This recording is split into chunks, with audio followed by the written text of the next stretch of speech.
भल मंत्री से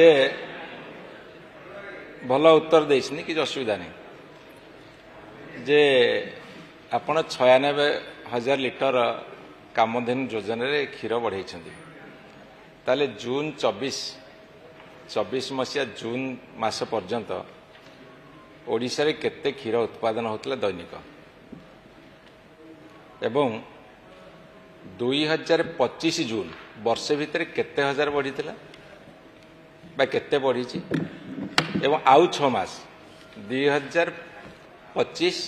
नवेम्बर 30 भितर ए 1.5 वर्ष भितर केते दैनिक दुग्ध उत्पादन बढ़ी मु सीधा सीधा प्रश्न एते बुले बाकी न कि एते टाइम नेबिनी एवं एवं आउ गोटे कथा आपन पचारछि जे आमर ओडिशा रे दैनिक केते लिटर क्षीरर आवश्यकता अछि जातीय हार रे नेशनल एवरेज रे पर कैपिटा क्षीर कंजप्शन केते ओडिशा रे वर्तमान पर कैपिटा क्षीर कंजप्शन केते होउछि एवं आमर दैनिक केते लक्ष बा केते कोटी लिटर क्षीर आवश्यकता अछि ताल ताको से टार्गेट को अचीव करने को आमर योजना कौन प्रोजेक्शन टा कौन लास्ट क्वेश्चन काम तीन छोटिया छोटिया आपन समुदाय 1.5 मिनिट भीतर सर कामधेनु योजना टा आपनकर भारत वर्ष रे यहला अनन्य योजना आपन कहले कामधेनु हला देशी योजना एथिरे विदेशी गाई आसिबे जर्सी होल्स्टीन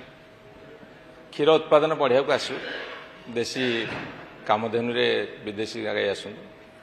किंतु जो आमर conservation of indigenous germ plasm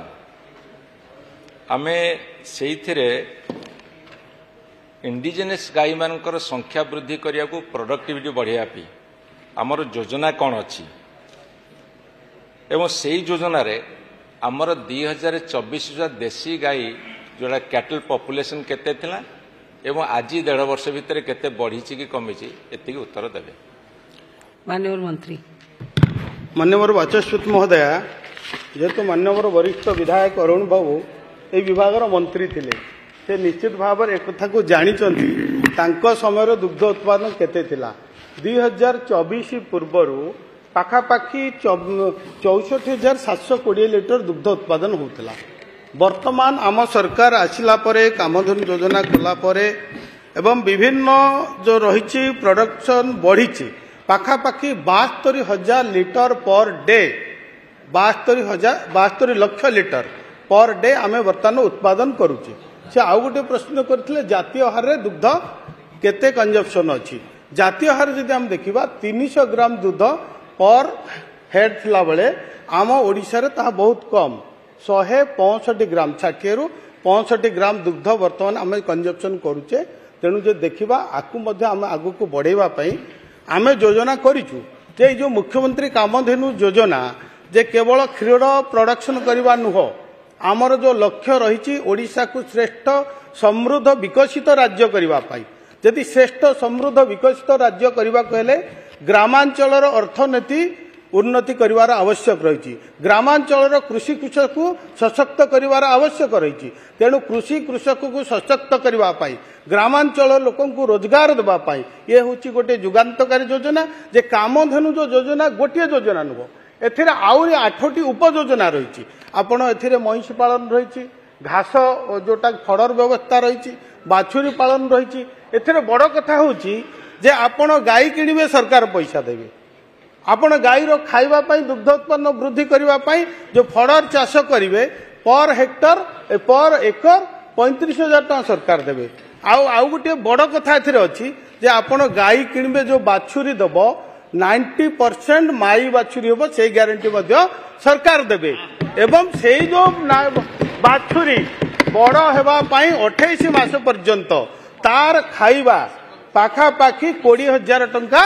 सरकार बहन करिवे तेणु आपण चिंता करंतु क्षीर उत्पादन केमती बढ़िबो लोक माने केमती स्वावलंबी हेबे एवं लोक माने अर्थनैतिक उपार्जन करि परिबे तेणु आमे निश्चित भाव में जो आमर लक्ष्य समृद्ध ओडिशा श्रेष्ठ ओडिशा यदि आम श्रेष्ठ देखा एस रे आम सेल्फ सफिशिएंट प्रथम करवा सबु दिगरे आज माछ अंडा क्षीर प्रत्येक दिगरे कृषि क्षेत्र में आम सेल्फ सफिशिएंट कले ही श्रेष्ठ समृद्ध हो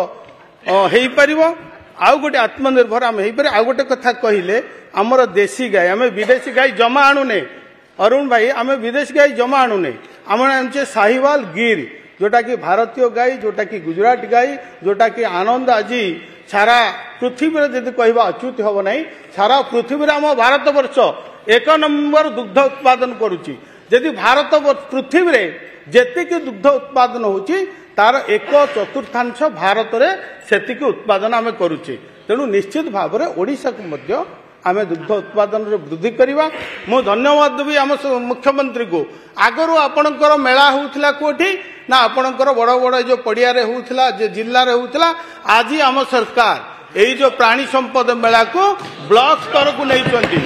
एवं प्रकृत चाषी को सेथिरे आमे जोड़ुचे आगुर चाषी जानी पारु नथिले मु आपण कहवा को चाहे मु जाईथिली हमर अमर बाबूकर एरिया को जड़े बीजेडी रो जिला परिषद आसी मते कहिले खाई बसिला बेले जे आगे एते योजना अच्छी मु 3 थर जिला परिषद लेडी मु जानिनी अर्थात ये योजना कौन होता योजना तो होता अरुण भाई भी करथिले किंतु योजना कोठी ना कोठी बाट मारण हो जाउथिला निर्दिष्ट लोकों पाखरे मुष्टिमय चाषी पाखरे ये योजना बंधा पड़ जाइथिला आज ये योजना प्रकृत हिताधिकारी पाखरे प्रकृत लोकों पाखरे प्रकृत कृषक पाखरे पहुंच पारुची तेणु अरुण भाई जो प्रश्न मत पचार निश्चित भाव में समस्त प्रश्नर उत्तर दे पारि भावी पारुची तेणु आसतु आम समस्ते मिसिवा यही विभाग को कृषि कृषक